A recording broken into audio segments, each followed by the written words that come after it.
மீகா 7வது அதிகாரம். ஓலாபா ஷம்பல மீகா 7வது அதிகாரம் 16வது வசனம்.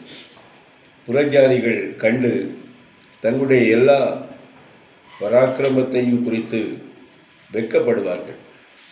கையை வாயில் மேல் வைத்துக் கொள்வார்கள். அவர்கள் காதுகள் செவிடாய்ப்போம். அல்லேலூயா. நாட்களிலும் நாம் கரங்கள் என்ற தலைப்பிலே ஆண்டவருடைய வசனங்களையும் வார்த்தைகளையும் தியானித்து இந்த வியாழக்கிழமை வருகிறோம். இந்த நாளில் பாருங்க, புறஜாதிகள் கண்டு தங்களுடைய எல்லா பராக்கிரமத்தையும் குறித்து வெட்கப்படுவார்கள். அல்லேலூயா.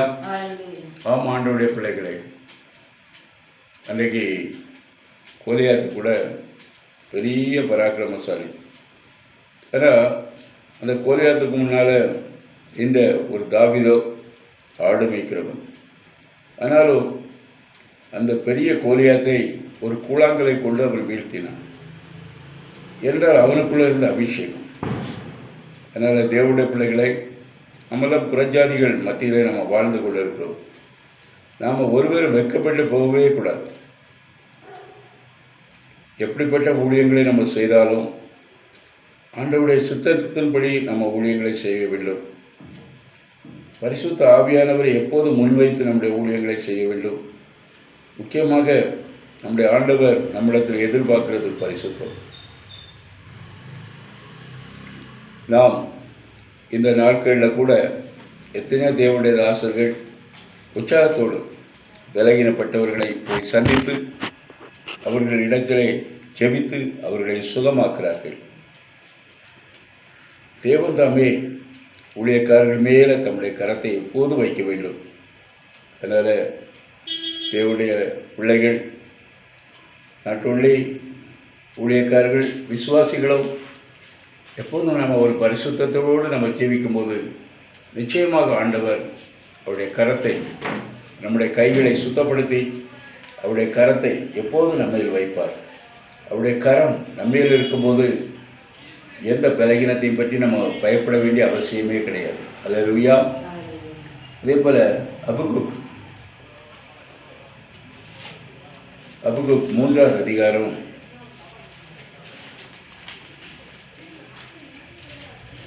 10வது வசனம். பர்வதங்கள் உம்மை கண்டு நடுங்கின, ஜலம் பிரவாசித்து கடந்து போயிட்டு, ஆழி இறைந்தது, அதன் கைகளை உயர எடுத்தது. அல்லேலூயா. பாருங்க, பர்வதங்கள் உம்மை கண்டு நடுங்கின. அல்லேலூயா. இந்த காலத்தில் பார்க்கும்போது பர்வதத்தை போல உயர்ந்த நிலைமையில் இருக்கிறவர்களெல்லாம் இன்றைக்கு நடுநடுங்கி போய் இருக்கிறாங்க. நடுநடுங்கி போய் எங்கேயோ போய் ஒளிந்து கொண்டு இருக்கிறார்கள். அல்லேலூயா. ஆனால் ஏழை எளிய மக்கள் கண்டிப்பாக வேலைக்கு போய் தான் ஆக வேண்டும். அப்படியாக வேலைகளுக்கு செல்கிறார்கள். கர்த்தர் தான் அவங்களெல்லாம் பாதுகாக்கிறார். அல்லேலூயா.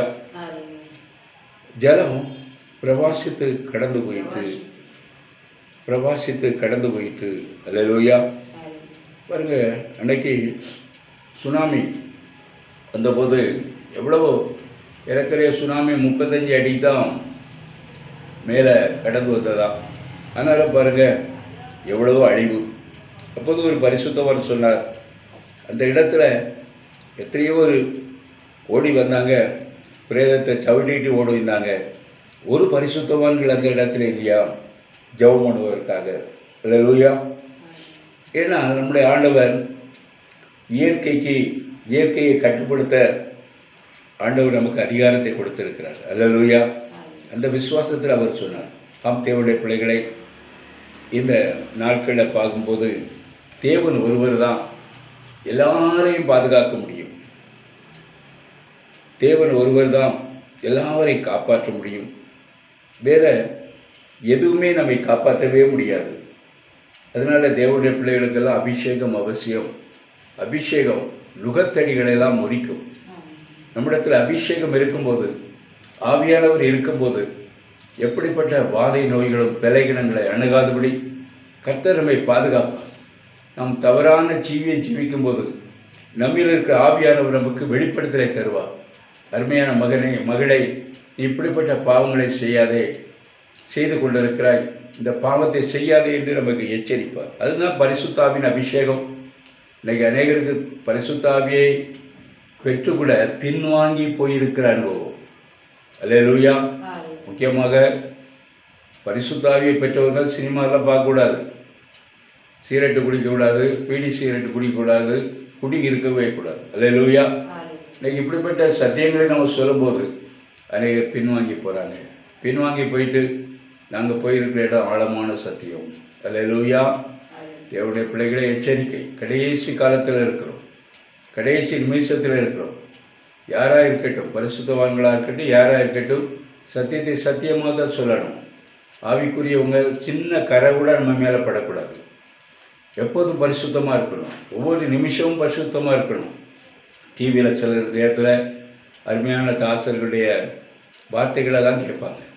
வார்த்தையை கேட்டு முடிச்சுட்டு தூண்டு துப்பக்கூடிய சினிமா படத்தை பார்த்து ரசித்துக்கிட்டு இருப்பாங்க. எப்படி தேவன் உன்னை ஆசிரிப்பார். அல்லேலூயா. அதனால தான் ஆவியை பெற்ற பரிசுத்தவான்களுக்கு அவங்களுக்குள்ளேயே ஒரு இப்படிப்பட்ட தேவையில்லாதவற்றெல்லாம் பார்க்க ஒரு அருவருப்பு வர வேண்டும். அல்லேலூயா. அதனால தான் கடைசி காலம் ஆண்டோடைய பிள்ளைகளை ஆண்டோடைய பைபிளில் நடக்கிறது தான் நடந்துகிட்டே இருக்குது. அல்லேலூயா. வேறு ஒன்றும் புதிதாக நடக்கவில்லை. அதனால் இந்த நாளில் கூட நம்முடைய ஆண்டவர் தான் நமக்கு பாதுகாப்பு தர வேண்டும். பாருங்கள், இத்தாலியில் எவ்வளவோ செத்துக்கிட்டு இருந்தாங்க. ஏன்னா நான் இன்றைக்கி கேள்விப்பட்டேன், சிம்பிளான முறையில் எத்தனையவர்கள் ஒரே நாளில் பிழைத்து கொண்டே இருக்கிறார்கள். அல்லேலூயா. இன்னும் அநேக இடங்களில் இன்றைக்கும் இந்த வியாதியை வைத்து பணம் சம்பாதிக்கிறது தான் இன்றைக்கி மனுஷர்கள் இருக்கிறாங்களோ ஒழிய மக்களை விட்டு இந்த வியாதிகளெல்லாம் போகணும், இதற்குரிய என்னென்ன முயற்சி செய்யணும்னு ஒருவருக்கு இல்லை. அல்லேலூயா. அப்படியானால் நமக்கு பாதுகாத்து தருகிறவர் ஆண்டவராக இயேசு தான்.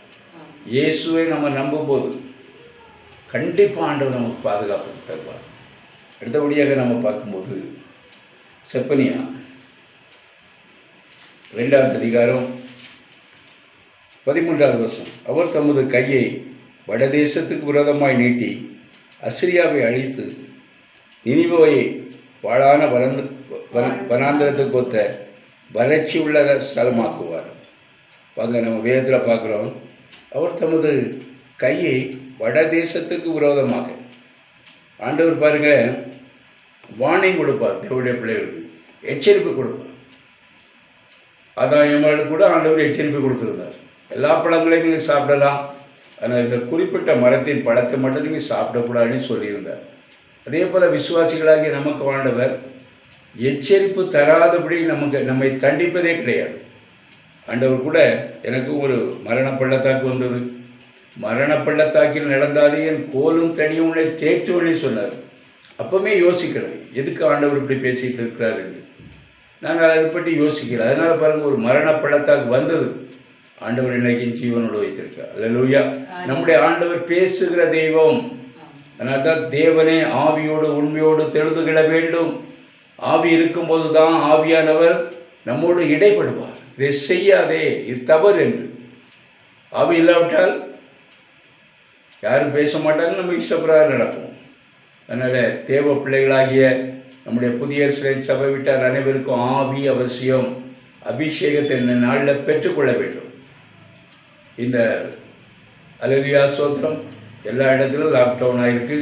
இந்த நாட்களில் வீடுகளில் அமர்ந்து நம்ம ஜெபிக்கணும், இரவு ஜெபிக்கணும், ஆண்டவர்கிட்ட கேட்கணும், ஆண்டவரே பரிசுத்தாவின் அபிஷேகத்தை எனக்கு தாருங்க. நான் கூட பரிசுத்தாவின் அபிஷேகத்தை பெற்ற பிறகுதான் எல்லா உலகத்திலிருந்து எனக்கு ஒரு விடுதலை கிடைத்தது. பரிசுத்தாவின் அபிஷேகம் இல்லாவிட்டால் விடுதலையே வராது. உலகத்திலிருந்து நம்ம விடுவிக்கப்படவே மாட்டோம். அதனால் சபையார் அனைவருக்கும் பரிசுத்தாவியான அபிஷேகம் கண்டிப்பாக அவசியம். நம்ம விட வேண்டிய காரியங்களெல்லாம் விட்டு தேவ சமூகத்தில் அமர்ந்து செவித்தாலே தேவன் அவருடைய பரிசுத்த ஆவியை அளவில்லாமல் ஊற்றுவார். அல்லேலூயா.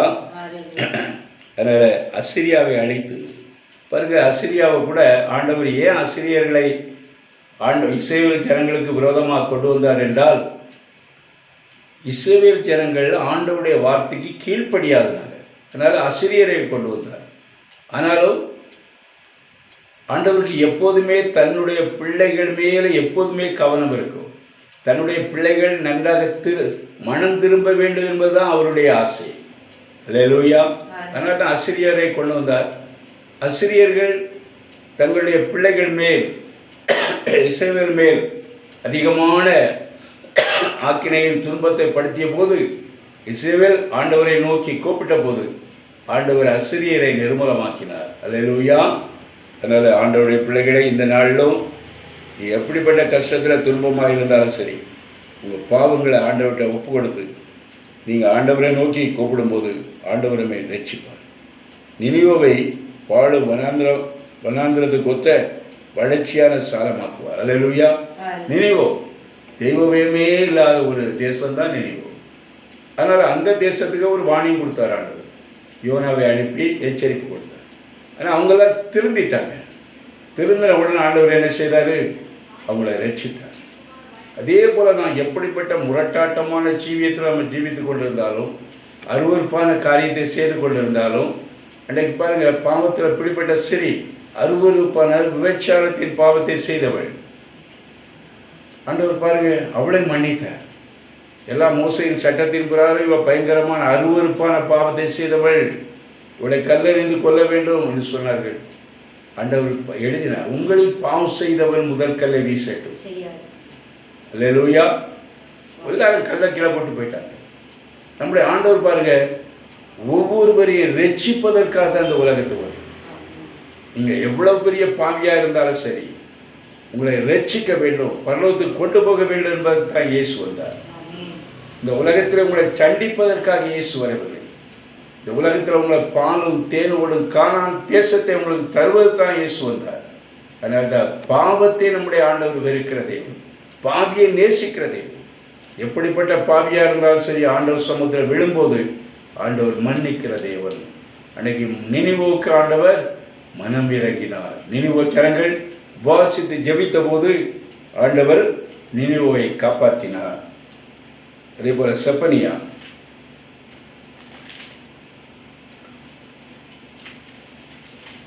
செப்பனியா 2ஆம் அதிகாரம். செப்பனியா பிடிச்சோமா? செப்பனியா 3ஆவது அதிகாரம்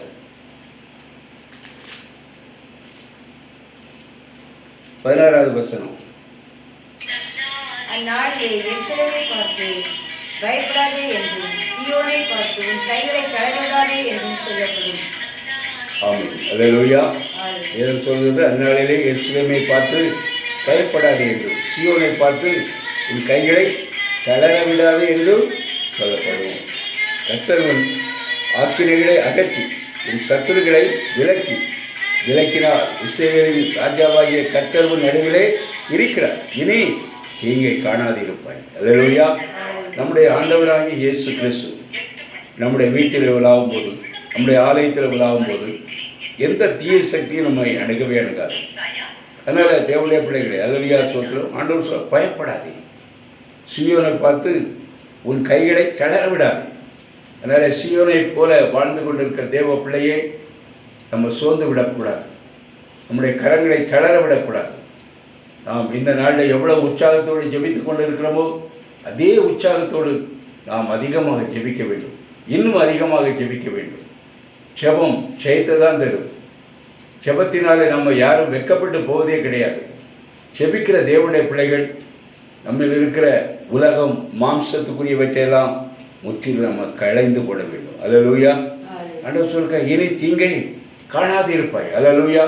நம்மை சுற்றிலும் எவ்வளவு நெருக்கடிகள், எவ்வளவு சோதனைகள், கேட்கக்கூடாத காரியங்கள்லாம் நம்ம காதில் கேட்போம். அங்கே கொரோனா, இங்கே இப்படிப்பட்ட வியாதி. அல்லேலூயா. ஆண்டவர் சொல், இனி நீ தீங்கை காணவே மாட்டாய். இந்த வியாதி வந்ததுக்கு காரணம் கடைசி காலம் தேவனுடைய பிள்ளைகளே, வேதத்தில் இருக்கிற ஒவ்வொரு வசனமும் ஒன்று கூட மண்ணில் விழுந்து முளைக்காமல் திரும்புவதே கிடையாது. அல்லேலூயா. இதை கடைசி காலம் வேதம் நிறைவேறி கொண்டு வருகிறது. அல்லேலூயா. அதனால் கர்த்தருடைய பிள்ளைகளை வெகு சீக்கிரமாக நம்முடைய ஆண்டவர் கூட வருகை கூட இருக்கலாம். அதனால தான் பரிசுத்தம். நான் ஆண்டவர் சொல்ல, நான் பரிசுத்தராக இருப்பது போல் நீங்களும் பரிசுத்தராயிருங்கள். அல்லேலூயா. அதே போல் அல்லேலூயா சோதரம் ஆகாய் 2ஆவது அதிகாரம் 17வது வசனம். கற்காயினாலும் கற்காயினாலும் விஷப்பனியினாலும் கல்மழையினாலும் உங்களை உங்கள் கைகளின் வேலைகளெல்லாம் அடிப்பேன். ஆனாலும் நீங்கள் என்னிடத்தில் மனதை திருப்பாமல் போனீர்கள் என்று கர்த்தர் சொல்கிறார். அல்லேலூயா.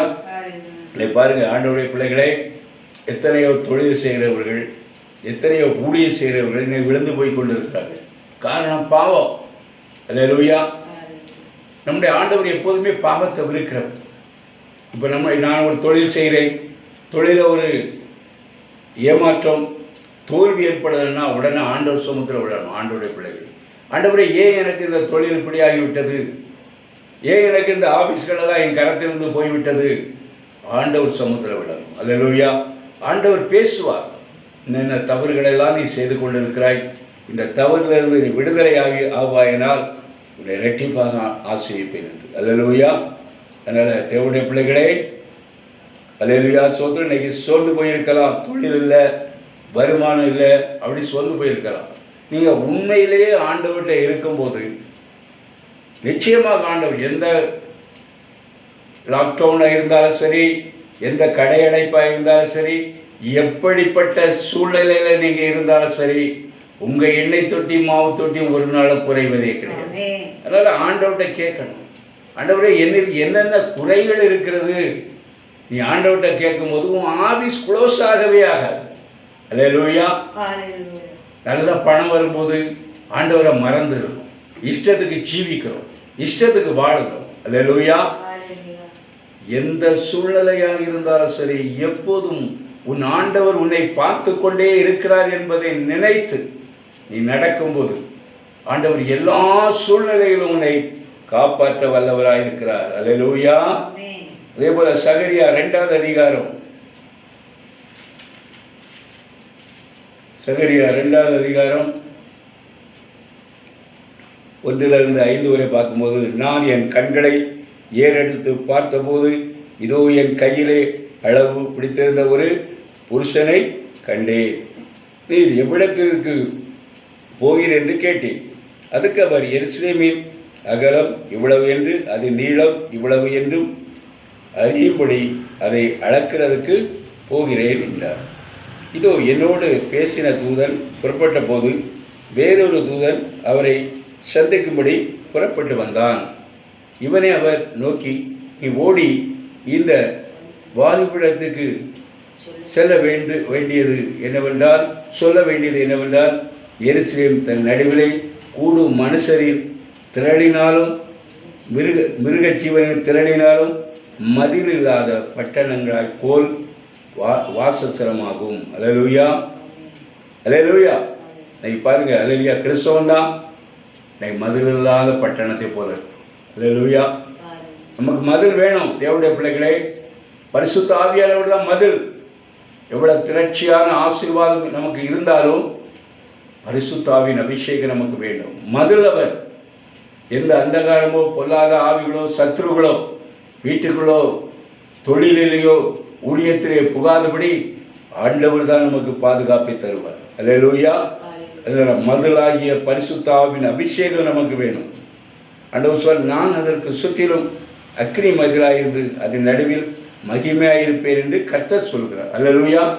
அதனால் தேவனுடைய பிள்ளைகளே, எப்போ நம்ம பாவத்தை உணர்ந்து ஆண்டவர் சமூகத்தில் ஒப்பு கொடுக்கிறோமோ அப்போது நம்முடைய ஆண்டவர் அக்னி மதிலாக இருந்து நம்மை பாதுகாப்பார், நம்முடைய பிள்ளைகளை பாதுகாப்பார், கணவனை பாதுகாப்பார், தாய் தகப்பனை பாதுகாப்பார். அல்லேலூயா. அதனால் தேவன் ஒருவர் தான் நமக்கு அக்னி மதில்.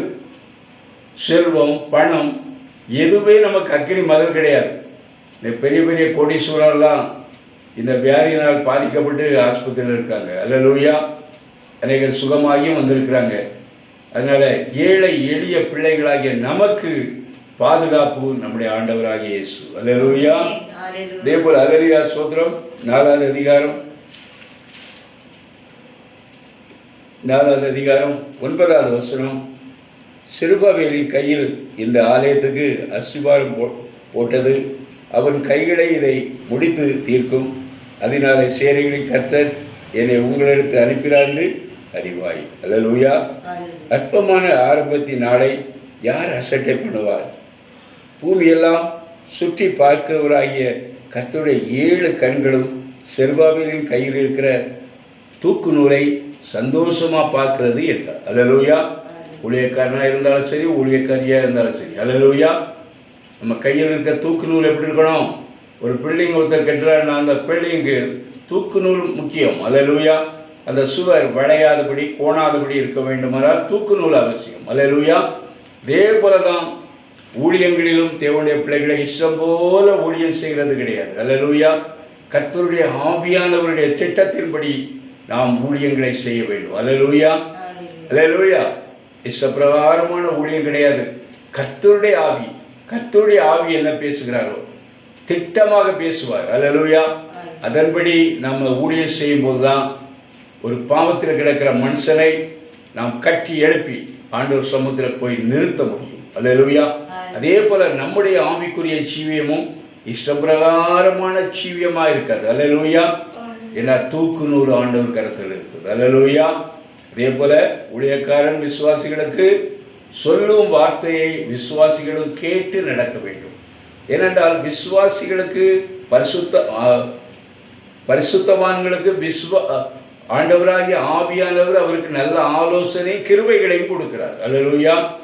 அதை விசுவாசிகளுக்கு சொல்லும்போது விசுவாசிகள் உணர்ந்து நடக்கும்போது ஒரு நன்மையும் உங்களுக்கு குறைபடாது. அல்லேலூயா. கண்களை மூடுவோம். உங்களை அதிகமாக நேசிக்கிற அன்பின் பரலோக பிதாவே, இந்த அருமையான பைபிள் ஸ்டடிக்காக சோதரம் கரங்களை இந்த தலைப்பிலே நம் ஆண்டவருடைய வசனத்தை வாசித்து சில வருஷங்களாக தியானித்து வருகிறோம். இந்த நாளில் நீர் பேசிய வார்த்தைகளுக்காக நன்றி. தொடர்ந்து ஆசீர்வதியும். இதை கேட்டுக்கொண்டிருக்கிற விசுவாசிகளையும் ஆசீர்வதியும். அடியனையும் இந்த ஊழியத்தையும் ஆசீர்வதியும். எங்களுடைய ஊழியத்தில் இருக்கிற பிள்ளைகள், எங்களுடைய சபையார் யாருக்கும் எந்த சேதம் மோசம் ஏற்படாதபடி பாதுகாத்துக்கொள்ளும். இயேசுவின் நாமத்தில் ஜெபிக்கிறோம் ஜீவன் உள்ள நல்ல பிதாவே. என் ஆத்துமாவே கர்த்தரை சோத்தரி, என் முழுவதுமே அவருடைய பரிசுநாமத்தை சோத்தரி. என் ஆத்துமாவே கர்த்தரை சோத்தரி. கர்த்தர் செய்த சகல நன்மை என்றும் மறவாதே. ஆமென். நம்முடைய கர்த்தராகிய இயேசு கிறிஸ்துவின் கிருபையும் தேவனுடைய அன்பும் பரிசுத்த ஆவியானவருடைய ஐக்கியமும் உங்கள் அனைவரோடும் சகல பரிசுத்தவான்களோடும் நம்முடைய ஆண்டவராகிய இயேசு கிறிஸ்து வருகை புரிந்திருப்பதாக. Praise the Lord. கர்த்தர் உங்களை ஆசீர்வதிப்பார்.